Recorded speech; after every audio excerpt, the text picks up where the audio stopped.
Hey, everybody, welcome back to the podcast. Today, I have Sarah Desamours, Compass Real Estate from Miami Beach. Sarah, welcome to the show. Hello, everyone. So, yeah, I mean, I was just saying before we got started that I was in Jackson Hole, Wyoming recently with, a bunch of my speaker and writer, partners that run Marketing Edge and all the different events we do. And I said, I really want somebody like young and vibrant and who's just crushing it, just a few years in the business, who really understands modern marketing. And literally in the room, like Sarah, like I got like 3 shout outs. And I remember saying to them, because I follow you on Instagram, they're like, yes, she's absolutely amazing. So that's a lot of, dare I say, instant swag for my audience when they hear that Debbie Holloway and Jeff and Bill Pipes and Jason feel this way about you. But let's go back.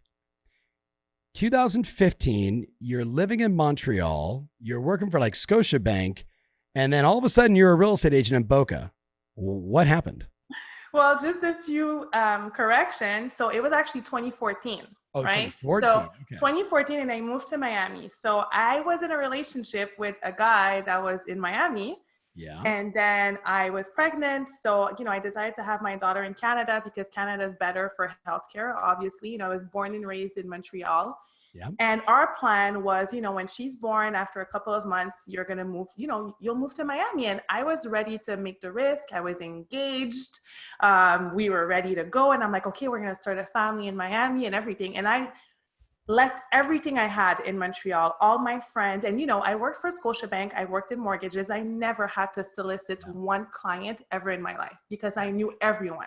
Yes. Right. So I left all of that and I moved to Miami where I had no friends, no family, nothing, with a 4-month-old baby. And I literally had to start over. And then when I moved here, after a couple of months, the relationship didn't work. So I had to make the super tough decision. Listen, do I go back to Canada where I'm comfortable? Yeah. But my daughter is not going to know her dad. So I had to make a very tough decision. And I gave myself a year. I said, let me give it my all for a year. And if really it doesn't work and I hate it and I can't see myself living there, I'll just go back to Canada. Me and her dad, we really get along. So he understood. Yeah. And for 1 year, I hustled and hustled and hustled. And, I was a single mom at the time. And again, no friends, no family, nothing. And I had to start from scratch.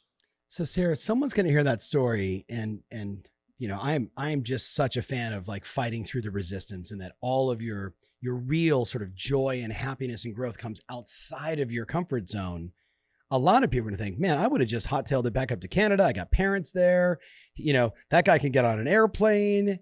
That's a bold move. Like, have you always been like that? Because, or did that was that sort of post having a baby and just a different sense of doing the right thing? Like, what was your mindset? So, I've always been an entrepreneur, right? I've always done little things on the side. Even when I was working at the bank, I had a food blog. I ended up on a cooking show because I love cooking. So I've always done things differently, but I always kept my job at the bank because it was always comfortable, right? Yeah. I didn't have to solicit. People would just come to me. It was very easy. But at the same time, I felt like I was stagnant, but I was comfortable. I knew I could do better, but I was just like, you know what, I'm fine. And when I made this bold move, to this day, people think I'm crazy for having done it. Sure. And I don't think I would have been where I am today had I not made that move. I had to really get out of my comfort zone. I could have, and I've always loved real estate. Yes. Always loved it. I even took the class and got my license in Canada. I just never jumped full time because I was afraid of being on my own and not having the stability. Okay, so there's a lot for us to unpack here, but let's talk about that first year, right? So, there's going to be a lot of people that are going to listen to this podcast or watch video or see, clips, on all kinds of social sites. The question I get a lot when I do like Q&A on Instagram is, hey, I'm a new agent. What do I do? So I want to know from you, like, what did you said you hustled, but for the listener, remember, she's got a 4-month baby at home or somewhere. What did you do and how did you manage all of that?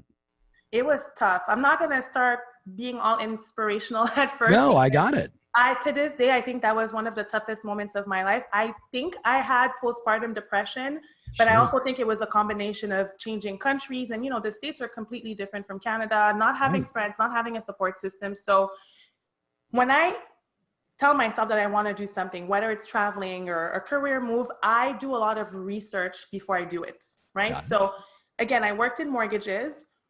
And I told myself, okay, maybe I can go back to mortgages. But then when I realized that there was such an opportunity in Miami for real estate, I say, people from all over the world, they buy here. Even my own family members owned real estate in Miami. So I said, that's an opportunity. Let me do some research. So did a lot of research on the market. Again, I didn't have my license, all on Zillow. Research just what it was like being a realtor. I remember reading the book, The Millionaire Real Estate Agent. Yep. Gary Keller. And reading also the book, The One Thing, and also the 7 Levels of Communication. I just read a lot of books. And when I did, I called all of the realtors that I knew that were very successful in Canada. And I asked them, now I'm talking to realtors that are selling 50 million and up, right? Yes. They were all my clients in the mortgage industry. And I asked them, listen, I want to be a realtor. What do I need to do? Yeah. And most of them were like, finally. Yeah, that's good. Yeah, they were like, finally. And I followed their advice. Exactly what they told me to do, I did it. They all told me the thing that came back. They said, you need to go full time. Don't half-ass it. I'm sorry, I don't know if I can say that, but you did. It's all good. okay, they said, don't go in it halfway or do part-time or whatnot. They said, if anything, find a job, save your money, and then go full-time. They said, don't go half into it. And the other thing they told me from the beginning, they said, get a mentor or get into some type of coaching. Yeah. So we're talking, this is end of 2014, beginning of 2015. I mean, we're only talking, 4.5 years, 5 years of your time in the business. So what's interesting about that, Sarah, a lot of my mentors would always say to me, the sort of not so strategic thinkers ask how, and the really strategic thinkers ask who. Who do I need to ask? Who's already done it before? Who has the model that I can follow? The who is far more powerful. And you knew early when you said, I'm a researcher, I was like, I already know where this is going. Right.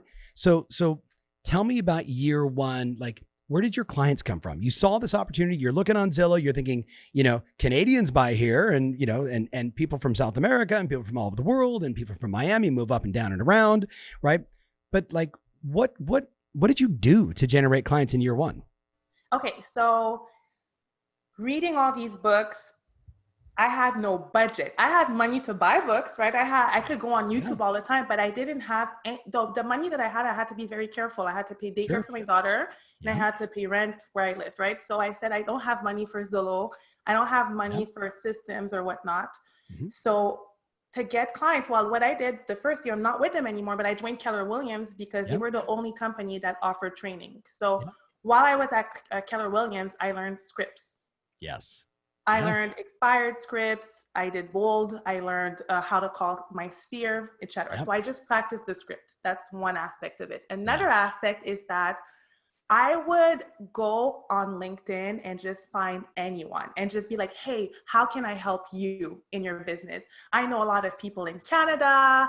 It was kind of like a fake it till you make it. I have people that tell me that they met me my first year and they didn't think it was my first year in real estate. I would just go to every single networking event that I could go to by myself. I would dress up like I'm $1 million listing agent, and everyone that I would meet, I would follow up with them, send them emails. I would invite them to coffee. Some of them didn't want to, and I was like, I'll bring you coffee at your office. Sure. So I would just meet as many people as I could. Mm-hmm. And I was, again, strategic. I thought about it. I said, who can send me clients? I thought immigration attorneys. I thought estate planning attorneys. I also thought some mortgage lenders, because I, just starting in the business and just seeing it, I saw that there was there's a lack also in customer service in Miami, unfortunately. Yeah. And I said, even if someone works with a realtor, they might see that I have a different personality and maybe send me clients one day. So it was just months of hustling and meeting people. And eventually I got my first client. And then where'd that client come from? So my first listing, it was a Chamber of Commerce person, that's someone that I met. Yeah. And I would see her at all the breakfasts and all of that. And I always followed up with her. And then after, I think not even 2 months in the business, she gave me my first listing. Congrats. So go back to the LinkedIn thing. You said I would just go on LinkedIn and you would just find people. I don't think it was random that you were finding people strategically, because you mentioned like, I know a lot of people in Canada. Like, what was that again? Like, explain that. So I would go on LinkedIn and I would look for people in the Miami area because that's where I live. Sure. And I wouldn't DM them. I would actually look for them and call them directly. Because LinkedIn, even me, if you send me a message, if you for sure don't want to reach me, just write me a message on LinkedIn. So I would find her phone number, or sometimes one thing I would do that still works to this day, I would find them on Facebook and then add them on Facebook. I feel like people really respond to that. So that was just a way to look for a specific type of people. For example, immigration attorneys, like I said before. Yes. People that you can relate to, you've gone through it, and they have a specific need. They got clients that need help. So I love it. And also other realtors. Right. So in year one, how many transactions did you finish with? So year one, I say year one because I got my license in April, I believe. And then, so I count from April to December. Yeah. I sold close to $2 million. And then I won Rookie of the Year. Congrats. So was that one listing at $2 million, or was it 5 deals, 3 deals, 18 deals? Like, give us context. So that's what happened. So my first year I got the listing and I also got some buyers, right? And they weren't super expensive buyers. They were in the 200, 300,000 range. Yeah. But one of those buyers, it was kind of like a lucky thing where it was a $400,000 transaction, but because it was a new construction, they were giving I believe 7% commission. Yes. So it really increased my production, and I thought it was always like that. So a lot of mistakes my first year. Yes. Yeah. I love it. So tell me about year two. So now okay, I've, my daughter's okay. I've got her in days, and we're going to unpack, by the way, everyone that's listening, we're going to unpack, hey, what's coming is how are you now running this crazy successful business? Your daughter is 5, 6, 6, right? So homeschooling, run your business, right? And work from home life, the whole experience we're all going through. We're going to unpack all of that. But I want to stay on this point of so tell us about year two, or maybe better, when did it start to click? When did this business start to really make sense?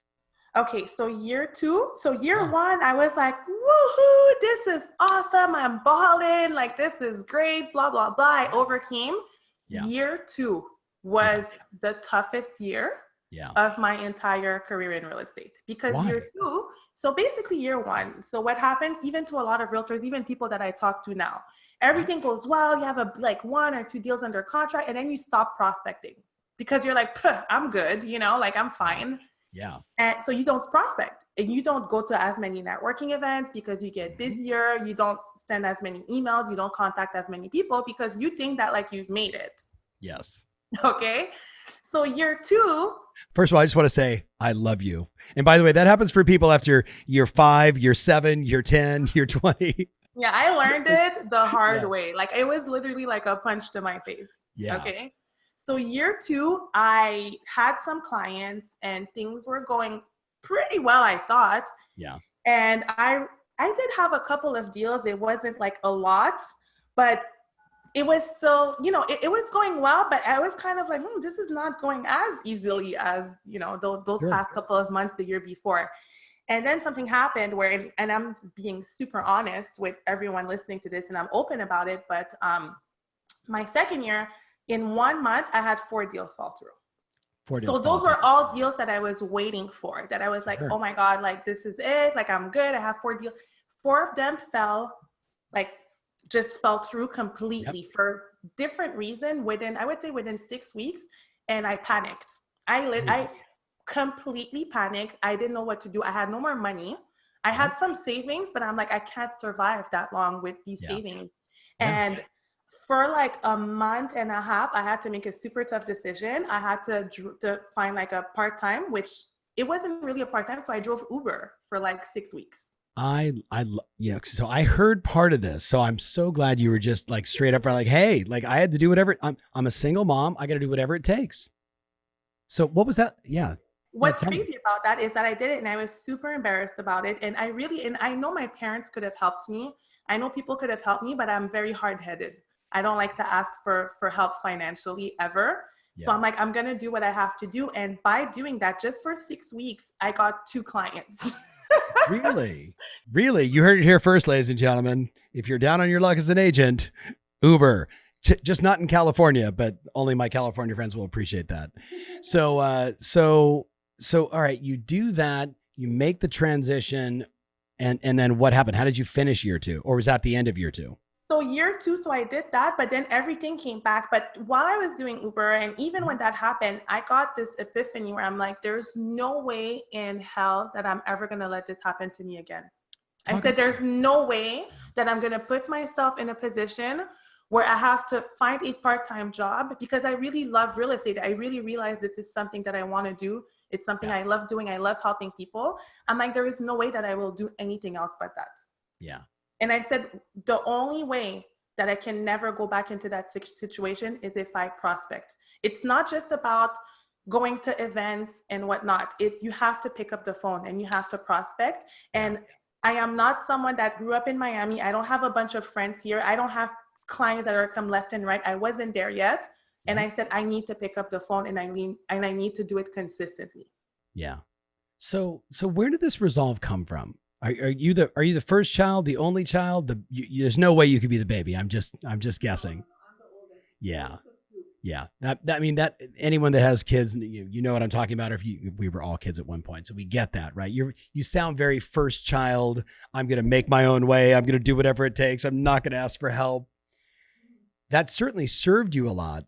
Has that mindset ever caused you to stumble or hurt you in your business? I mean, I think that, when I told you the Uber situation, I think that I could have asked for help. And I think that I could have maybe taken a credit card or instead of doing it. But I look at it both ways, because now, because I've done it, first of all, I respect anyone who does it even more now, because it's not easy. Yeah. And number 2, it humbled me. Yes. It humbled me a lot. And it made me realize that, you can have everything in the world and everything can come crashing down. Yeah. So it showed me the importance of having savings. It showed me the importance also of budgeting. When you have a big commission, it's not going to be forever. You need to budget it. So I had to go through that, and I had to be at zero to learn all of that. Do you think that came from your formal education, your parents, working for a bank? Where did that come from? Because what you're saying is common sense, and I'm not dogging people, but the vast majority of people, they get that big check and it's money, money, money, money, money. And they're out spending and they get way out over their skis, and then a deal falls apart and they're in trouble. You're like, okay, I've been there. Okay. Been there, done that. I was like that, so that's how I was living. So I'm like, oh, this is a lot of money. I'll be fine. I have all these other deals pending. But 4 deals in 6 weeks, I feel like that was the biggest sign from the universe that, hey, this is real life. Things like that are going to happen in real estate. And it also showed me that you always have to have people in the pipeline. You can't depend on a deal. Yeah. I love that you speak that language, because, that's so our ecosystem. 554, talk to your past clients, talk to new people every day, do your lead follow-up every day, nurture, nudge. But let's talk about that question. I want to go back to, when did the business really start to click for you? I mean, for context, tell people how many homes you'll sell this year and what kind of volume you'll do this year. For this year? Okay. So this year, praying that it all goes well, I'm looking to sell 20 million. Okay. So 20 million. So you're going to make, $450,000, $500,000, which, listen, for a single mom, show me the money, baby. I mean, congratulations, right? With COVID, thank you very much. Which, one of my closest friends lives right above Nikki Beach. So I get the inside scoop every time I talk to him about what's going on in the Miami marketplace. So, you're doing phenomenal. When did it start to click, and what was it? Okay. So even though I was renting when I moved here, I lived in a very expensive neighborhood. Mm-hmm. Very, very expensive. I've averaged it's called Pinecrest. That's where I lived. So a lot of celebrities live there. A lot of athletes live there. That's actually where I got my first athlete client. I got him a house there. Mm-hmm. And I always told myself, I'm going to be the first Black realtor who's going to be known all over Pinecrest. People used to tell me I was crazy. And then unfortunately, the company, and I don't want to bash any company, but they didn't really encourage me. They were like, oh no, you can't do luxury. You're too young in the business, You're and not you don't know. established, blah, blah, blah. Yeah, they really tried to discourage me. And I knew deep down inside, I said, I know that's the market that I want to work in. I'm a marketing person. I love marketing. So when you have a more expensive listing, that's when you have more opportunities, right? So, Right. and I knew the neighborhood by heart because I lived there. So I left that company. I went to a higher end company. I went to Douglas Elliman at the time. Yep. And my broker there, who still encourages me, she always comes to watch me whenever I'm on stage. And my broker at the time, she encouraged me my first week there. She's like, oh, you cold call? She's like, well, if you get an appointment, I'll help you. Yeah. So within a week of changing companies and being around top producers, I got my first $1 million listing. So when that happened, it just showed me that no matter how new you are, no matter how young you are, no matter what nationality you are, even if you don't fit in, someone is going to give you business. There is business for everyone. You just have to go after it. So from that moment on, my business has never gone down. It has only gone up from the moment I got this listing. Okay, I'm looking at Brenda right now. I want that moment right there on Instagram. Brenda, my podcast producers, I see her like starting to do this. So that's a profound moment, right? When you realize like it's like that moment of self-discovery, like, hey, I can do whatever I set my mind and intention and my work ethic to do. Yep. And also that was the only time that I got a listing at the first appointment in that caliber. That's pretty incredible. And I'm assuming the property sold, and then what happened from there? Over asking price with multiple offers. It set a record. Isn't that great? And how did Pinecrest and the general market react to that? How did the other agents react to it? And then what did you do? That was just a stepping stone. And I always told myself, I just need one. I just need to do one. And then people know who I am now, especially in Pinecrest. I have clients that are buying or selling in that area. It's opened also. Just having that listing and having to deal with it for a couple of months showed me a lot. It showed me because it was an expired listing. So I came in and I suggested staging, and that's what they did. So it showed me also the importance of doing things differently, especially when it didn't sell the first time. And it also, the most important is that it showed me I have to bring in something to the table. Yes. Right? There's over 50,000 realtors in Miami. If you work with me, what is going to be different? So I have to make sure that I'm very confident about it. Yeah. That's another moment. I mean, so great, Sarah. The question I was going to ask you is kind of, okay, knowing what you know now, if you were talking to somebody that was 2 or 3 years in the business and they were struggling, they were just, like just a hard time getting their feet on the ground and really creating any type of momentum. You've already dropped a bunch of very good points, but I would ask you this, ready? Very pointedly, what are the 3 to 5 most important things someone that is struggling to get the momentum and keep it, what do they need to do? You said prospecting, you said create some measurable degrees of separation, but tell me. Some things are not business related. You have to get disciplined in your life. Yes. So I think that's the number one thing. And I remember reading The Miracle Morning and saying, oh, these people are crazy. Who does that? Like, who wakes up? I'm like, I'm a single, and again, the whole victim mentality. Oh, I'm a single mom. There's no way I can do this. I started waking up early and doing the same thing every morning. And it just sets the tone for your entire day and for your entire life. So you have to get disciplined about things that bring success. And it's not just me. If you read about anyone who's super successful, there's something that they do every morning. 100%. So you have to get disciplined in your life. If you're not disciplined in your life, you're not going to have success in the business. Yeah. Or you might have success, but it's not going to be consistent. And I know it. I've lived it. I've seen other realtors that are not realtors anymore. I've seen how people focusing more on the look of their brand instead of their craft and instead of, what do you do every day to get clients, right? So I think discipline is number one. Yeah.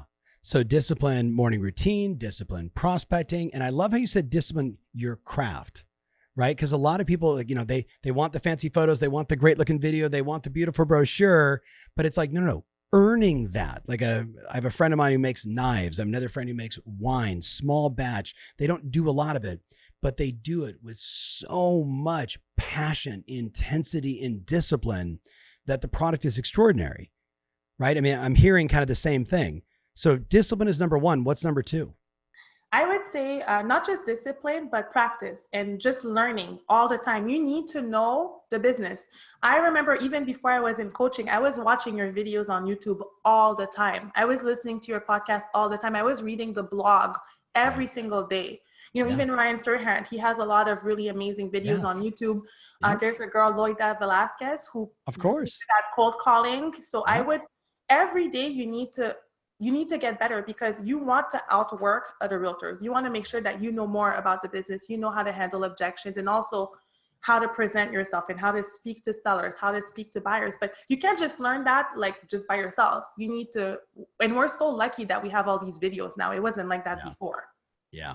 Right. Yes. Like I have followed other realtors. I've done open houses for other realtors. You have to learn, and you have to learn every day. It's not just once in a while you go to Summit or you go to Marketing Edge this one time. No, all the time you need to learn, you need to read. So I think that's the second most important thing. Just always looking to educate yourself. Yeah. And I like how you said it too, because again, there's 50,000 agents in your marketplace and you're competing all the time. And we talk a lot about the sea of sameness. And we're going to talk about marketing a lot today, but that sea of sameness where most people everybody just kind of looks and acts the same. What are you going to do to stand out? Right? So you got to learn, you got to figure out what everybody else is doing. Somebody that's doing something well in Montreal or New York City, or, you know, a person in Miami, you can emulate and borrow R&D and then do it your way. So what's number 3? I would say number 3 would be to get really on top of it on social media. Okay. So when I started off, again, I had no budget. That's when I started on Instagram because I said, okay, what's free and where is there a lot of people? So that's by the way, it's a good strategy. What's free where all the eyeballs are? Exactly. Yes. You know, whether it's even other realtors, right? Some people say, oh, well, there's a bunch of realtors following me. You never know. I have realtors in my own market who have given me referrals because I speak French. Yep. Yes. So just getting it right on Instagram and Facebook. I think those are the top. Well, now there's TikTok, of course, but the easiest ones where you can find people easily are those 2 platforms, and you need to be on it every single day. Have you seen, I was just looking at this company, a buddy of mine introduced an investment, Triller, Triller. Yeah, it's the US LA version of TikTok. We'll see. We'll see. It could be the next Beluga or Friendster. Who knows? So when you say get all over, yes, my team got that reference. That's good. I was on Beluga, by the way, just heads up, and I was on Friendster. That did not work out. I betted more aggressively on Facebook. So when you say get all over social, what do you say to the person that, you know, I mean, look, you have a lot of charm, a lot of charisma, a lot of energy. I have said for decades, if you want to give me a person that I can help become the number 1 agent in the world, give me a female single mom who has an accent and I can basically take over the world like that. Like that's it. You with me? And I've been saying that literally for 20 years. So, you know, you fit that persona. What do you say to the person that's like, yeah, but I'm not that. I'm not young. I'm not, you know, I don't have her flavor, her energy. Should I be doing social? Everyone has something that works for them. Yeah. Everyone has this one hobby that they like doing. Yep. Where they're going to find people that are going to like that hobby. Yep. Okay. I know realtors that are older and they're always posting their golf stuff. Guess what? They're getting a bunch of clients because they love golf. Social media is somewhere where you can share who you are as a person. Yes. And because at the end of the day, you want to work with people who like you as a person. Yep. Not just, oh, come listen, and then they end up being like the devil on earth and you guys don't get along. So I think it's so much easier when you work with people that have common interests. So whatever it is, and I always tell that no matter what age and no matter what business, whatever it is that you like, make sure that you're posting about it, not just real estate. Yep. If you like to cook, there's a girl at Compass that she's always posting her pies, and I'm sure it made her click with so many people. For sure.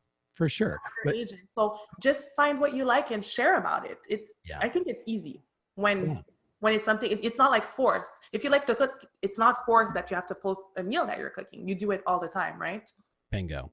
And you know, the old line, your vibe attracts your tribe, right? Like what you're into attracts more people. My younger brother, who maybe you met, Patrick, said to me, yeah, I got like a $2 million listing because I posted a photo of my Vizsla dog.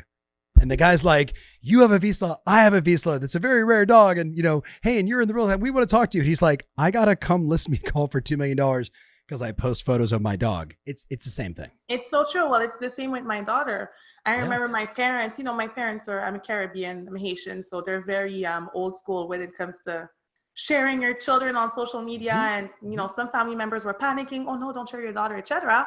But because I share her all the time, you have no idea how many referrals I get of people that have families that they said they're moving from out of town and they know that I can help them with schools because I have a kid. Bingo. Or even French. I did the entire relocation of a French company because of my social media, because I could help them find schools that have French programs. So I know we're going to talk about social and marketing and strategy here, but just delving into it for a second. Do you do much stuff in French targeted specifically to either people in France or people in Montreal, Quebec, etc.? Do you do any of that, or like how does that work?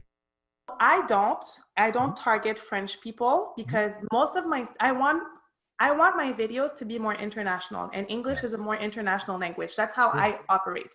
I do some stuff in French sometimes, but what I do is really more of an in-person type of thing. I go to all the French, the French American Commerce Chamber events. Yes. Pre-COVID, I would travel back to Montreal at least every 3 months. And it's not just traveling for fun. I would travel there to meet up with the big realtors, the lenders, with people who work in banks in wealth management.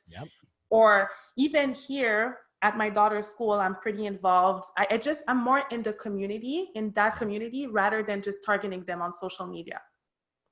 I love it. You're being a part of the community, and it's a great, there's no right or wrong way, but I love the approach of I'm just going to be a part of it, right? Just be in there, help, make a difference, make connections, win business. Let's talk about your daughter, right? So, a lot of people are struggling with, or questions I'm getting more and more of, okay, I'm a single parent, one of my friends has 2 kids and he has 100% custody of his children, right? So, how am I going to manage listing appointments, buyer appointments, managing my business, doing my social, running around, doing all the things I do, teaching them at home, right? And making dinner and doing hair and everything else. So how are you managing all of that? Give us some sort of tactical advice on what we should do if we want to be better at all of it. Well, I think the first thing that I want to talk about, since I told you before, I'm the type of person I don't like to ask for help. I had to get out of that mentality. I really had to realize that I cannot be successful in this business if I don't have help. Thankfully, I was able to find other realtors in my market. That's why it's so important to connect with other realtors. Other realtors are your family. They're not your competition. They're not your enemy. You have no idea what we can do together.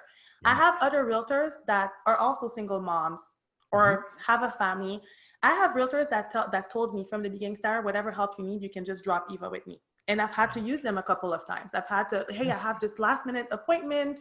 Would you mind watching her for an hour? And those are people that I trust. So not being afraid to ask for help. And the second thing, and that came from my coach, Hank, when I started coaching with him, I remember freaking out. Like maybe when I started with him, maybe 2 years ago, I'm like, I need an assistant. He's like, no, you need like help with your daughter. You need like a driver. So I had to learn to delegate certain things, especially the mornings with her school drop off.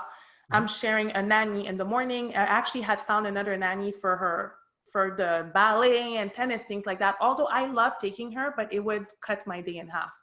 So realizing that it's okay to ask for help and to get help. You're not a bad parent. You're not a horrible person if you have someone else picking your kid up and taking them home to help you out, or staying with your kid for a couple of hours. And I can only do that if I do well in the business. If I don't do well, I'm not going to be able to pay them. And also delegating things like cleaning. I get a cleaning lady that comes every 2 weeks. And what that does is that I used to spend all day Saturday and Sunday cleaning and doing the laundry. Now I can spend more quality time with her because I'm very busy during the week. So just not being afraid to delegate and asking for help. Yeah. I think a lot of people, I mean, there's, if we had a panel of 1,000 people here, you could literally get 1,000 different opinions about what you just said, right? But being raised by a single mom, right, as the number 2 child, the more responsible, if you will, no knock on my older brother, Matthew, I love you, buddy. But I was the one that was like, she's like, hey, listen, when you get back from school, make sure this happens, here's your list, get the beanie weenies in the crock pot, blah, blah, blah. Like, she said, hey, she would say to us, we're just doing the best we can.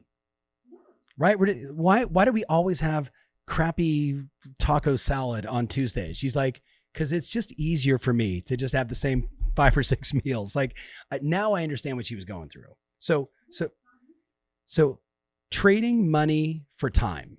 That's what I'm hearing. What do you say to the person that says, but I don't have the money and therefore I can't do it? Like, what do you say to that person?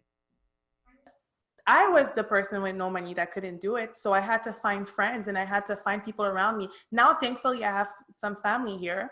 Yeah. But before that, I just had to become really good friends with people at her school or her daycare, and we would always help each other out. So I had to get out of my comfort zone because I'm not the typical mom type. I'm kind of I don't know how to explain it, but I'm not super the typical mom that has the perfect lunch prepared and the perfect breakfast and all. So it was a bit weird for me to start talking to the other moms, but it's something that really made everything so much easier and so much better for me too, because they helped me a lot. I've helped them. Yes. Let's say, one of them wants to go back on the job market. That's happened a lot. And they're like, hey, I don't know how to handle this interview. And I could help them with that. So it's like we help each other out. So you have to have a village. Yes. Yeah. Not cliche, very true, very real. My wife's, at least 3 of my wife's closest friends today, and my oldest son is 21 for context, are all of her original buddies from her Mommy and Me group from back when the kids were 6 months old. So I love hearing that. Single moms, ones that work, ones that don't work. It's the whole pool of experience. So what about school? What are you gonna do with school this year? Woo! I'm not getting political. I'm just saying, like, this is real. That was hard. So, when they did when it started in March, April, it was rough because, she's in school and then after school, she's in daycare. Mm-hmm. Right. So I had to homeschool her in the morning for a couple of months. It was hard. So I was really from 9 to 1. I was completely busy with homeschool. So I had to change my whole schedule around. Yes. And I remember at the beginning of the quarantine or whatnot, whatever it's called, I completely stopped the whole morning routine thing, just like everyone else did, because I had really weird insomnia. Maybe it was the stress of everything and what was going on. I had trouble sleeping, so I wasn't waking up early. Mm-hmm. And when school started, after I think 2 weeks, I said, I can't do this anymore because I'm not available anymore from 9 to 1. As much like I'm available on my phone, but not for showings or anything. And I have to wake up early again. And that was also the moment where it clicked. I said, I had started the process, but that was the moment that I hired my first assistant. Bingo. So I love the be honest, because I think a lot of people, the COVID punched a lot of people in the face, right? And I watched a lot of people step more into greatness.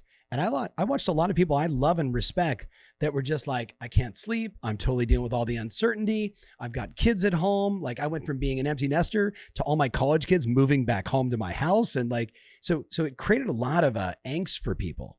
So in the middle of all this, you hire an assistant. What was that like? That was insane. Okay. So I was already kind of starting the process. I used Wise Hire.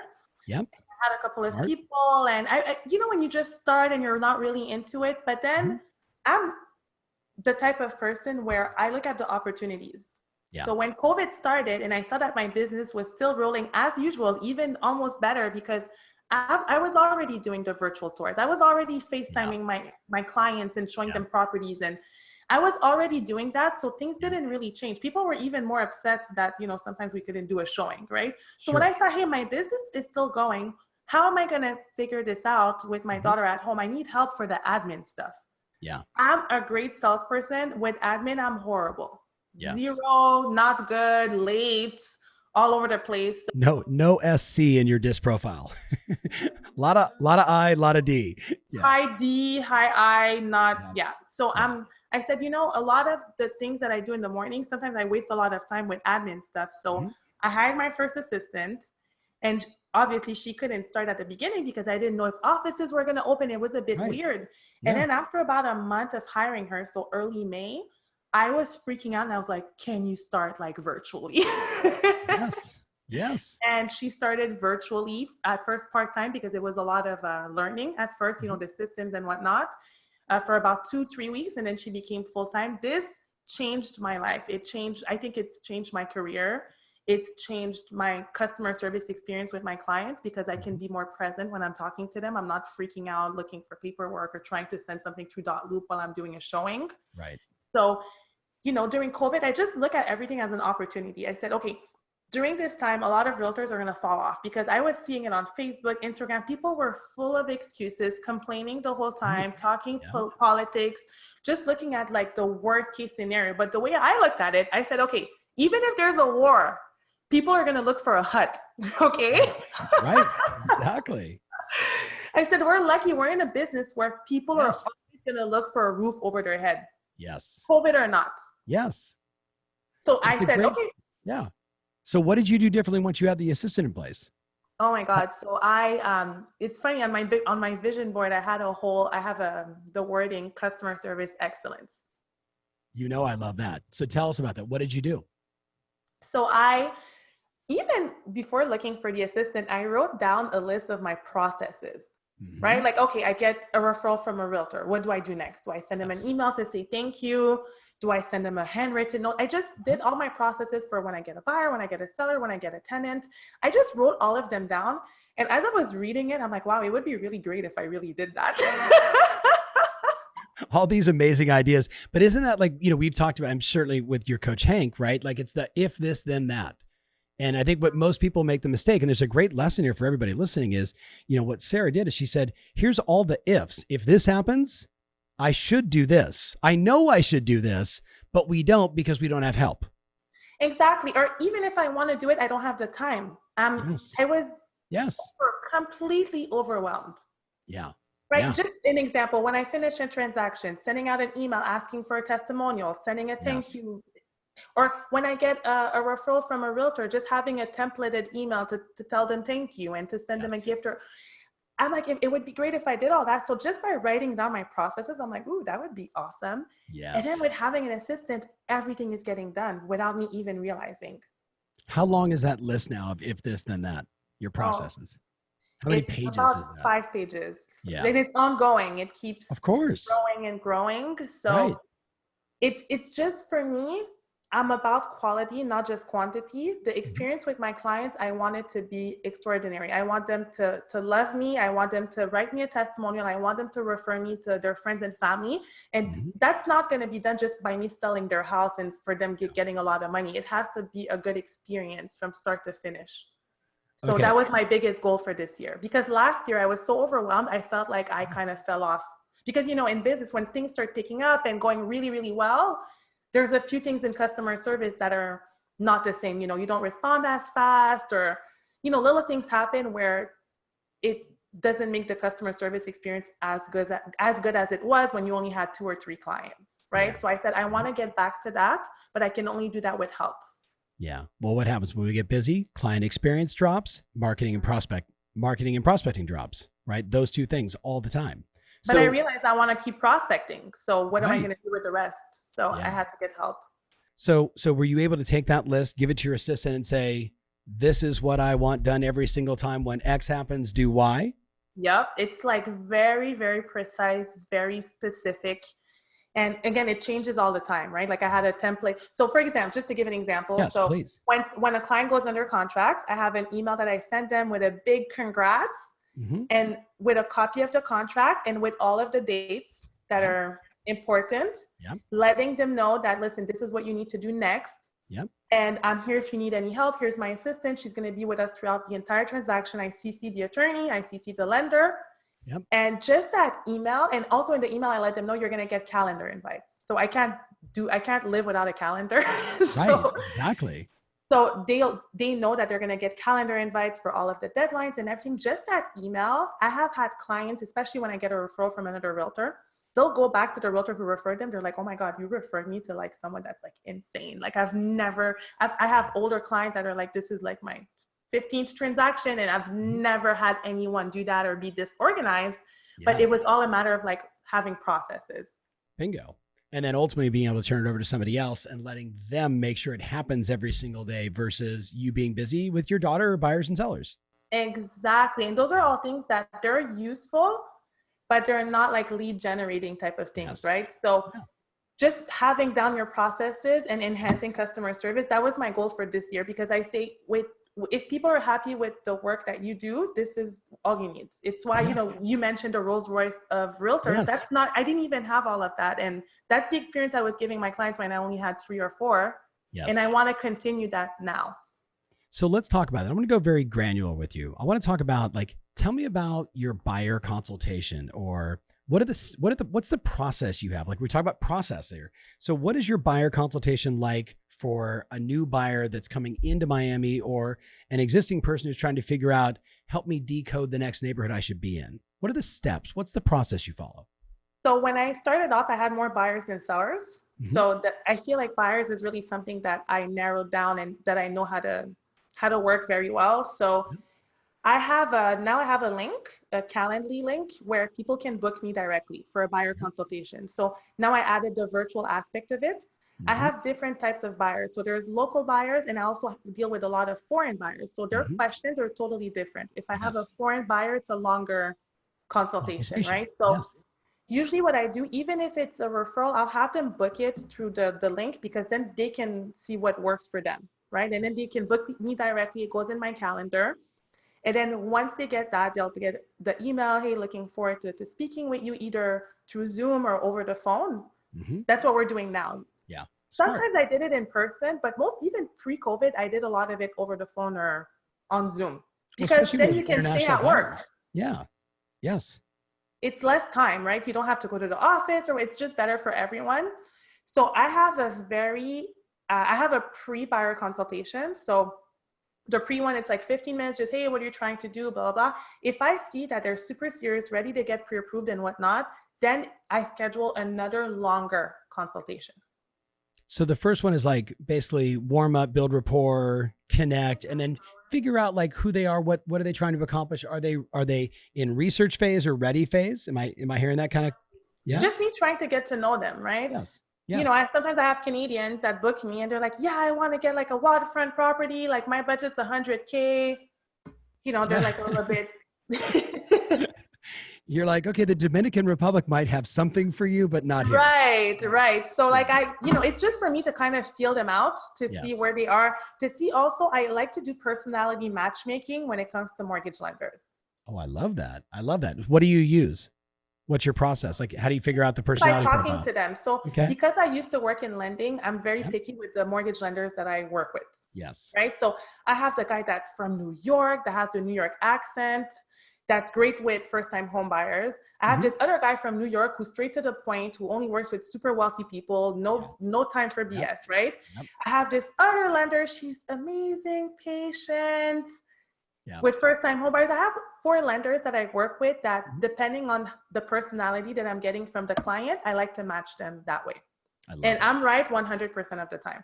The only times it doesn't work is really if the lending doesn't work, and then we have to go through like a non-conventional or whatnot, but most of the times they're like, oh my God, thank you so much for connecting me. Yeah. They're my new best friend. I love him. Or, hey, he was really straight to the point. Thank you. I don't have any time. So tell us about the second consultation. So they qualify, you get them to your lender, but what do you do next? Like, what's the steps you go through? So I have a jot form that it used to be like when I would do it in person, I would have like the paper, or I would just fill, I have about 4, almost 5 pages of questions that I ask them. Yes. People are going to say, can I get a copy of that? Yeah, they can. Yeah.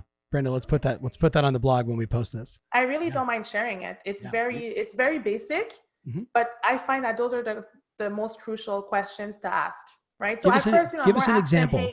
Give us an example of a bunch of the questions. Like, we know the obvious, bedrooms and baths and all that stuff, but beyond the obvious. Sure. Well, at first there's questions like, hey, like if it's a couple, who do I talk to the most?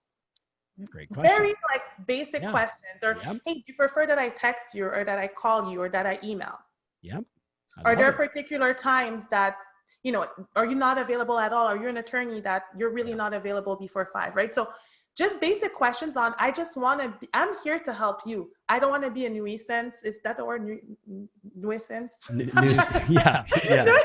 By the way, your French Canadian accent is almost becoming a little French Canadian Spanish. Oh my God. Just saying. I'm pretty good. I'm pretty good with accents. And I'm like, I'm hearing a little Spanish there.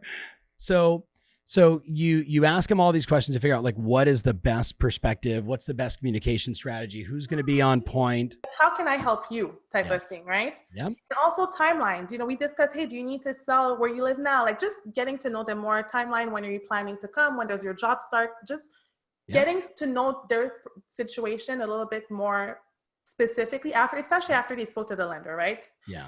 So, and then after that, I don't just go into beds and bathrooms. I know Miami very well. With their budget, it might also be a very big reality check for them. Yes. Yes. Right? So how do you bridge that gap? So I ask just a lot of questions about what you're looking for. You're looking for a home with a pool. Why do you need a pool? If you don't want a pool, are you okay if there's one, right? And a question that I ask that sometimes people are like, why are you asking me that? I'll ask them, do you have anything that you need to store that's particular where you would need space for it? Mm-hmm. I ask that question a lot, and then you'd be surprised with what I hear. I've had attorneys tell me, oh, well, actually, I need like a storage space in this condo building because I'm a DJ on weekends. Yes. Yes. Yeah. Where am I going to put my turntables and all my records? And yeah, I love it. That's fascinating. Yeah. What's the strangest thing you've heard? I think that the DJ thing is crazy. Or this other guy who's I have clients. They were actually my tenants at one of my properties. And this guy is a collector of toys. Yes. And then I realized that he's YouTube famous, like unboxing like Star Wars toys and things. I was like, what? I had no idea. Yeah, I love it. Right? Yeah. I had absolutely no idea that he was a collector and that he was YouTube famous. So that question is very important because sometimes we just think it's about bedrooms and bathrooms, but some people might have particular hobbies. There's people that like to cut wood or to do DIY, so they need a garage. So when if you don't ask these questions, and then you send them a bunch of listings, and then you don't send them the thing with the garage, they're going to be like, this girl doesn't understand what I'm looking for. Yeah. Right. Yeah. So I try to be as specific as possible, especially with the areas that they want. Go to that part. How do you help them decipher what's the right neighborhood based on their needs, wants, and then start, picking that out when they probably have been on Zillow or some other site and said, but I really like this and this and this and this. Yeah. So, one of the questions I ask is, where are you going to be working? Okay. Number one, where are you going to be working, and what is the commute that won't drive you insane? Because there's a lot of traffic in Miami. It's really, really bad here. So if someone tells me, listen, like commute for me is really important, I don't want to drive more than 30 minutes, then I might tell them, listen, let's say you're pre-approved, just an example, you're pre-approved for 800,000. You say you don't want to go over 500, but you say you don't want to commute more than 20 minutes. Unfortunately, if you want to stay closer to downtown, you are going to be in that price point. It's all a reality check. Yeah. Right. I'll ask them also about the schools if they have children. Mm-hmm. Are schools important? Are you going to send them to private school? If you're going to send them to a local school, you have to really look into that. You want to make sure that you live somewhere where you like the local school that's assigned, right? So just asking as many, and usually and I tell them in advance, I say, it's going to be a long consultation, but you're going to thank me in the end, because what happens most of the time when I'm sending the listing, they're all like, oh, all the listings are like, wow, they're like all perfect, right? Or they really actually match my criteria. Yeah. Yeah. And we're not spending months looking for properties. We're, I have one that we're under a contract now. It was after a second day of showing. Yeah. Yeah. So just because I narrow it down, it just makes the process so much easier and less painful for them in terms of visiting, right? Because we're really looking at what they want. You go back to what you said earlier, which is like, hey, so the word is omotenashi, which is like the Japanese word or phrase for like exceptional client experience. Right? Omotenashi, right? So you're saying, I'm going to go out of my way. We're going to take more time. We're going to slow down the process, but I'm only going to show you what matters to you. And then I've got my assistant making sure all my processes are working. So you can do what you do best and be with your daughter. Yeah, exactly. And I can also, for them, I can be available to answer all of the questions they have. Yeah. And that's another thing with my clients, even with the buyer consultation, and going back to the beginning when I told you that I met up with a lot of people in the industry, just networking with them. Yeah. I work with amazing attorneys. I work with amazing lenders. I work with amazing inspectors. And those are all people that I've formed such a good relationship with, that if my client, before she puts an offer on a property, she has a legal question, she can text my attorney and ask a question to my attorney for free. Or if they have a question about a potential problem with an inspection, before the inspection, they can call the inspector or text the inspector and just say, hey, Sarah sent me. Sarah said I could contact you. And they will answer their questions without charging them. It's beautiful. Well, it depends, but when it comes to the legal stuff, there's a limit. But just for basic questions, I have such an amazing network of people around me that can assist them and answer their questions, to answer the questions that I can't answer. Yeah. You know what I love about that? Yeah. I know that was something you established and created. You don't just do that by default. You say, hey, this is how we work. We send each other a lot of business. This is what's important to me. Can my client call you? And then you create this sort of umbrella effect of that client feeling fully taken care of. I totally forgot something. So remember I told you I do the first mini consultation, and then after that I connect them with a lender. Yeah. So I created a 4-page, like a quick document where I talk about just the steps. Yes. In purchasing like the home buying process. Yeah. Yeah, but it's super short. It's like I just email it to them as a PDF, and there's my photo, there's a mini bio, there's the steps in buying the home, and then in the end I put the most common terms and their explanation. So once I'm done with that, even before the consultation, I send them that because, when they talk to the lender or whatnot, they might see those terms and then they can just refer back to that document. Yeah. And that's something I can share also. I don't mind. You're a shareaholic. I love it. But that's okay. So that brings up like one of the questions I want to ask you, and then we'll finish with marketing. So I got 2 last questions here. The thing I wrote down is, what's been the biggest impact of like this ecosystem, the community that you're a part of with us, your coach, Hank, like, how has that helped you? That changed my business completely. I mean, I was already a believer in coaching. I was already a believer in having mentors, right? But Tom Ferry, so you're the ecosystem. I always knew I needed to be there. But for me, I was like, oh, maybe I'm not there financially or whatnot, because I know it's the best.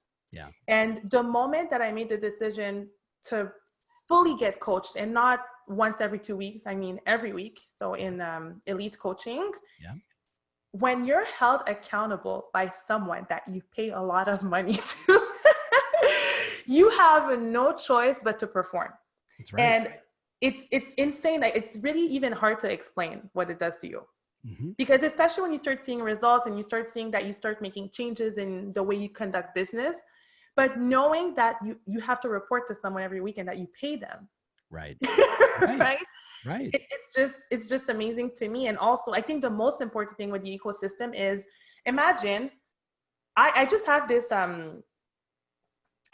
belief that anyone who's in coaching is a good realtor. Most of them.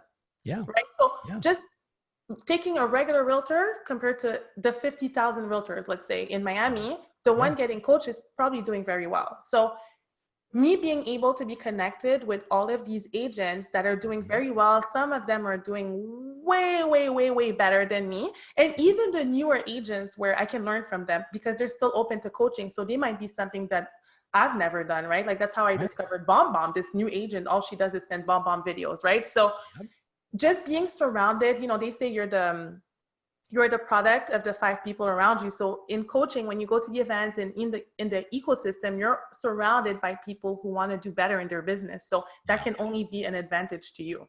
Yeah. Yeah. I think a lot of people get that. I mean, obviously a lot of our coaching members in our sort of broader ecosystem, like they get that. But I look at you and, again, like how did this whole thing start? I'm in Jackson Hole. We're working on the summit. And I'm like, I want to just interview somebody that's kind of hot and up and coming, newer, and they're like, oh, and like literally three of my most senior coaches, you got to talk to Sarah. So the thing that, and I'm literally saving this for the end, the thing that there's a lot of things that you continue to impress by your contribution back to the ecosystem and then the way you're growing your business and how you operate yourself. And it's very impressive what you're doing. I just want to congratulate you. You have seen nothing yet because your potential is off the charts, right? And with time and age and experience and a little more swag and probably a little larger team, like what's available for you is bananas. Every one of those 3 said, you got to talk to her about her social media strategy, right? That really seems to be the place that, like I've been following you for a while now. And I'm like, I just saw it, like some comment on Facebook. I'm like, yeah, I'm going to check that out. Okay, cool. Instagram.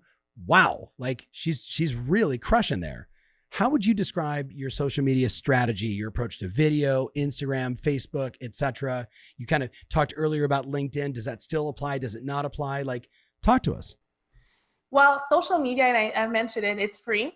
So some people pay a lot of money for targeting, and that's great. But I realized that I've formed my most authentic relationships through social media. It is unlimited, the potential there. You can reach as many people as you want with just one post, right? So the way that I looked at social media, I look at it like reality TV. So my social media is a reality TV of my life. Yes. It's the edited version without the drama, right? Yes. Sometimes I add the drama. Love it. So I started off just documenting everything, just, posting when I would get my first listing, or, hey, I have a buyer that's looking there, or, hey, just close this transaction, super happy, and just being very authentic about my process. I never pretended like I was a realtor for 15 years. I never pretended like a listing that's not mine was mine, right? I would say, hey, I'm at an open house, check this out. It's not my listing, but this is what I'm looking at, right? So just documenting my life, and even just as a single mom, documenting that sometimes I have to bring my daughter to showings to this day. And I'm just sharing my life. I'm not trying super hard. The only thing is that on my feed for Instagram, I want to make sure that I appear in it more often than the properties. 100%. Why? I know why, but tell me why. So people follow you because they like you, not because they like the house or whatnot. They like you as a person. So I have much higher engagement when I appear in the photos, or when someone appears in the photos. It could be a client, it could be my daughter, but just in general, just my engagement, you'll see, let's say 100 something likes for a just sold or whatnot, or just listed, and you'll see like 500, 600 likes and a bunch of comments on when I'm in the photo. Yes. Yeah. And I think everyone listening right now needs to pay attention to that. I literally had this conversation a year and a half ago with one of my clients. I'm like, I'm on your Instagram page and I unfollowed you. And she was like, oh, you've known me for 17 years. You coach my mom, you coach me. And this is not the Gallons who I was just another, mother-daughter team. And I said, because I don't need to see all of your listings. I would like to see you, your kids, your husband, your friends, what you guys do, the way you travel, your life. I said, that's why I would go watch you on Instagram. I already know you sell a gazillion houses, but literally now they're altering their strategy and they're seeing the same thing, where a listing in their case might only get 5 or 6 hearts. And now a photo with, her and her kids off the charts, 800 likes. It's so true. And I had to make the change as well, because before I had a personal Instagram, then I had a business Instagram. Yes. Yeah. And then I just decided to just use my business Instagram and add personal stuff to it. So which sucked, because my personal, I had a lot of followers. So I kind of let that go. Yeah. And I brought everything to and I put my name. At first I had this thing called the Fancy Realtor. Yeah. And after a year or so, and people knew me to this day, they're like, hey, Sarah, the Fancy Realtor. I'm like, the reason I didn't use my name is because people have trouble pronouncing my last name, right? Yes. But then when I got that $1 million listing and I told you my whole mentality changed, I'm like, guess what? People are going to figure out how to pronounce my name. They're going to learn it. Right. That's right. So I changed my name because I'm like, I want people to know my name. Yes. Right. Not like the silver team, or no, they need to know who Sarah Desamours is as a person and as a realtor. So I changed my name. And then I shifted and didn't just post real estate stuff and home decor stuff. I just started posting everything. Yes. And it's mostly me. If you look at even my stories, I'm giving rants. Yes. I have this thing where whenever I see crappy listing photos, I film it and I say commentary. I'm like, guys, look at this beautiful island. Right? Yes. But what's that done is that even other realtors, whenever they see crappy pictures, they'll post it and then they'll tag me. So it just creates another community when you're yourself, right? 100%. I'm also posting my just listed, just sold. That's important. And even there, I'm not posting a boring picture. I think that aesthetics are very important. Yes. So I use Canva a lot. I use the Compass tools a lot, just to make sure that even if I'm posting it just listed, so that it looks nice on my feed. And if people are scrolling to it, it's not blurry, or it doesn't have weird writing that you can't read. So I think that's very important, the aesthetics of what you post. And it doesn't take long. It literally takes 2 seconds on Canva. Just making sure that you can read them well, and that the photos are clear, that they're professional photos of your listings. Yeah. And because, your listings and what you post, everything is your brand. Yes. Yes. Okay. Speaking of brand, one of the things that I saw was I went to your YouTube channel, and you've done a great job with YouTube. And a lot of people, like, oh, like I did this video and I only got like 300 views. And I'm like, that's 300 people that took their time, and maybe 22 of those views were you. So it's, it's 378 or 278 people that watched that video. Like, don't be attached to the number, right? Create good messaging, create good content for the 1 or the 100 or the 1,000 or the 10 million. The video that I loved the most you did was you introducing yourself. Hi, I'm Sarah. I was originally, from Montreal. I'm French Canadian. And when I watched that, I was like, I get her. Why do most agents not have a video like that about themselves? And it's very interesting because it's like when you pick up the phone with a new client, you're telling them the same thing, but it was more to put a face to a name, and people love that. Yes. Another one of the videos, and you're speaking of views. My first year in real estate, I did a video after the first year called 9 Things You Should Know Your First Year in Real Estate, which a lot of people ask me, hey, you survived your first year, you didn't quit the business like most people. Yep. So I just decided to do a video. And at the time, I think after like a year, I had like 25 views. Not only did I only have 25 views, but I even had people tell me like, why would you do a video to help realtors? Like you're never going to get a client from that. Why would you do that? Now I have, I think, close to 25,000 views, and I got a total, I think, maybe 12 referrals from that video. Exactly. So don't care about the views. Even if it's 25 views, you might still get one person that found it interesting. Yeah. So yeah. It's not about it. It's just about putting content out there. So wrapping this up, I love the life. Like I'm in my own reality TV show, and I'm just showing the edited version of my life, right? Single mom. It's sometimes not edited, right? But you're documenting that, it's so much the strategy that Gary's going to be talking about, even, Gary Vaynerchuk this year coming up at Summit, or whenever you're listening to this, maybe it was, in the past now for you. But there is such an important element in that, because you're showing people you're human, you're doing the work, you're out hustling, you're making phone calls, you're inside the MLS, you're showing a house, you're listing a house, you're marketing a house, and people go, I get her. I see what she does. Why do people resist that? You mean, why do people resist showing who they are as a person? Yeah. Documenting, showing. Yep. Because people always want everything to be perfect.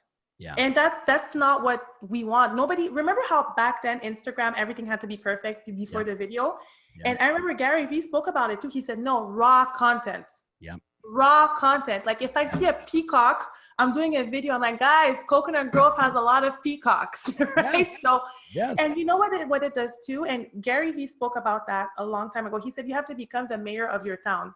Bingo.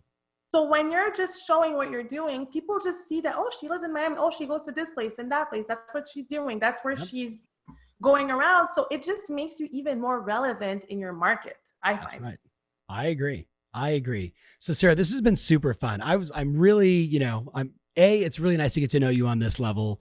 And, it's always fun to be the interviewer, connecting with this person that so many of my coaches have been raving about. I know Hank, your coach, is just going to be over the moon, right? When I told him we were going to do this, he was like, it's about time. It's about time. So obviously, people are going to have your contact information. They know where to find you. Our community knows to find you on all the private Facebook pages. As we wrap this up, what's one last piece of advice you would want to share with every agent on the planet? Because people are going to listen to this, Australia, New Zealand, all over Europe, South America, you name it, people are going to hear it. What do you want to say? Wow. I would say to have a morning routine. That is, I think, the best thing that anyone could do. And as part of your morning routine, to have gratitude. Because I personally had to change. See, you have the I am grateful t-shirt. I got the shirt that says I am grateful. Yes. I had to change my mentality from victim to gratitude. Yeah.